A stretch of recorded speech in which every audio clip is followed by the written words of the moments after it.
Bu andan itibaren sen benim yasal eşimsin. Bu andan itibaren sen benim yasal kocamsın. Ne olursa olsun her zaman birlikte olacağız. Asla ve hiçbir koşulda ayrılmayacağız. Alya Bora'nın şartını kabul edip Cihan'la resmen evlenmemeyi kabul etse de, bu karar duygularından vazgeçmek anlamına gelmez. İkisi de bu şartın Deniz'in güvenliği için atılmış zorunlu bir adım olduğunu çok iyi anlarlar. İlişkileri eskisi kadar güçlü kalır. Alya ve Cihan Bora'nın kaderlerini belirlemesine veya duygularını etkilemesine izin vermeyeceklerdir. Durumu görüştükten sonra, birlikte kalmalarını sağlayacak ama aynı zamanda Bora'nın bunu onlara karşı kullanmasını da engelleyecek bir karar alırlar. Gizli bir nikah kıymaya karar verirler, törenin gizli kalması gerekse de, Alya bugünün sıradan veya önemsiz görünmesini istemez. Bu evlilik onun için çok şey ifade ettiği için güzel bir gelinlik giymeye karar verir. Cihan Alya'yı gelinliğiyle görünce bir an şaşırır. Onu böyle görmeyi beklemiyordu ve hemen kelimeleri bulamaz. Alya'ya yaklaşarak onu nazikçe öper. Nikahın kıyılmasının ardından Alya ve Cihan, resmi olarak karı koca olurlar, ancak bunu sadece kendileri ve birkaç güvenilir kişi bilir. Onlar için bu, ilişkilerinin artık sağlamlaştığı ve kimsenin onları kolayca ayıramayacağı veya birlikte olma kararlarını etkileyemeyeceği anlamına gelir. Bundan sonra onları en çok endişelendiren ana konuya, Deniz'in velayet durumuna geri dönerler. Bunun çözülmesi gereken bir sonraki önemli adım olduğunu anlarlar. Cihan planını Alya'ya daha ayrıntılı bir şekilde anlatmaya başlar. Bora'nın geçmişini bir süredir araştırdığını ve velayet davasında yardımcı olabilecek bilgiler bulmaya çalıştığını söyler. Cihan durumu ciddi şekilde etkileyebilecek veriler bulmayı başardığını açıklar. Alya onu dikkatle dinler ve ona tamamen güvendiğini söyler. Birlikte yaşadıkları her şeyden sonra artık kararlarından şüphe duymaz. Onun için en önemli şey, Cihan'ın onları korumak ve Deniz'i geri almak için elinden gelen her şeyi yapmasıdır. Bu yüzden onu destekler ve uygun gördüğü şekilde hareket etmesi gerektiği konusunda hemfikirdir. Daha önce tüm sorunları yalnızca doğru ve yasal yollarla çözmeye çalıştılar. Dikkatli davranmaya ve hiçbir kuralı çiğnememeye özen gösterdiler.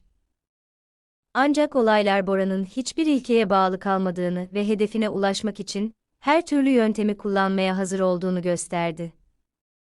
Bu nedenle Alya ve Cihan, ailelerini korumak için bazen daha sert davranmaları gerektiğini anlamaya başladılar. Soruşturma sırasında Cihan, Bora'nın geçmişi hakkında yeni gerçekler ortaya çıkarır. Toplanan bilgiler, hayatında daha önce gizlenmiş veya kamuoyuna açıklanmamış birkaç suç davası olduğunu gösteriyor. Bu materyaller Bora'nın gerçek yüzünü gösterdiği için çok önemli kanıtlar haline gelebilir. Çocuk velayeti davası için bu tür bilgiler büyük önem taşıyor. Bu gerçekler resmi olarak kullanılırsa, Bora'nın bir çocuğu yetiştirmek için güvenilir bir kişi olmadığını kanıtlayabilir. Cihan'ın tam olarak güvendiği şey de bu. Cihan ve Alya tüm yasal sorunları çözmeye çalışırken, Deniz de duygularını açıkça dile getirmeye başlar. Yaşanan her şeyden sonra, Boran'a geri dönmek istemiyor. Çocuk kendini güvende hissettiği yerde kalmak istediğini açıkça belirtiyor. Onun için, böyle bir yer Alya ve Cihan'ın yakınında olduğu ev oluyor. Deniz, annesinin ve babası olarak gördüğü Cihan'ın yanında, tam burada yaşamak istediğini söylüyor. Bu sözler Cihan'ın kararlılığını daha da güçlendiriyor. Çocuğun kendisine güvendiğini ve korumasına bel bağladığını anlıyor.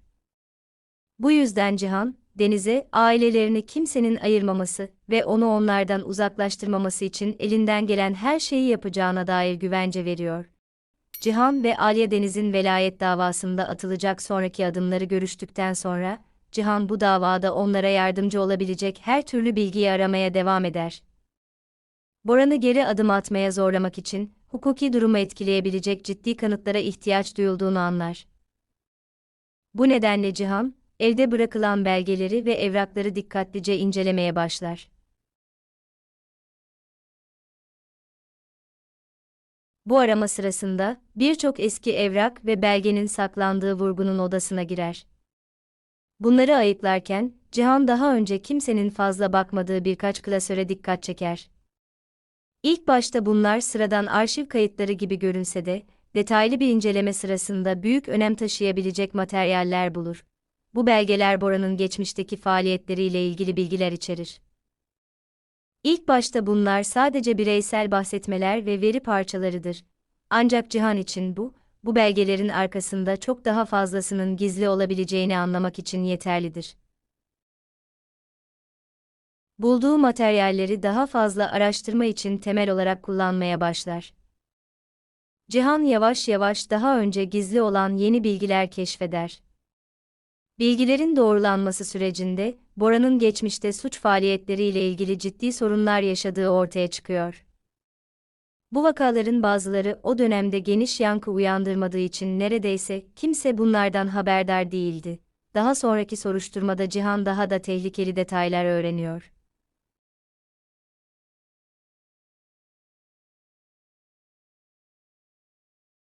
Bora'nın yasadışı uyuşturucu kaçakçılığı şebekelerine karıştığı ortaya çıkıyor.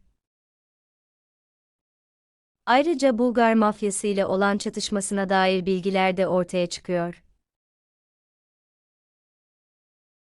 Mevcut verilere göre, Boran yasadışı faaliyetleri sırasında mafyayla yolları kesişmiş ve bu da onun için ciddi sorunlar yaratmıştır.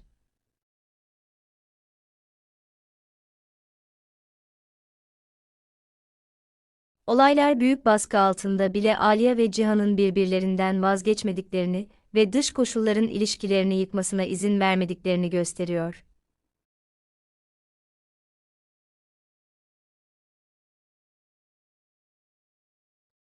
Alya Bora'nın talebini kabul edip Cihan'la evlenmemeyi resmen kabul etse de, gerçekte bu karar sadece Deniz'i korumaya yönelik geçici bir adımdır. İkisi de artık asıl önemli olanın aileyi korumak ve Bora'nın durumu kullanarak hayatlarını tamamen ayırmasına izin vermemek olduğunu anlıyorlar. Bu yüzden birlikte kalmanın bir yolunu buluyorlar ve gizli bir nikah kıyarak, başkalarının ne düşündüğüne veya planladığına bakılmaksızın, birlikteliklerinin gerçek ve değişmez olduğunu teyit ediyorlar. Sonuç olarak tüm bu olaylar kahramanların hayatlarında yeni bir aşama oluşturuyor. Artık sadece Bora'nın eylemlerine tepki vermekle kalmıyor, durumu kendi lehlerine değiştirmek için aktif olarak çalışmaya başlıyorlar. Toplanan kanıtlar, karşılıklı güven ve birbirlerine olan destek sayesinde Aliye ve Cihan, Deniz için mücadeleyi kazanma şansına sahip oluyorlar.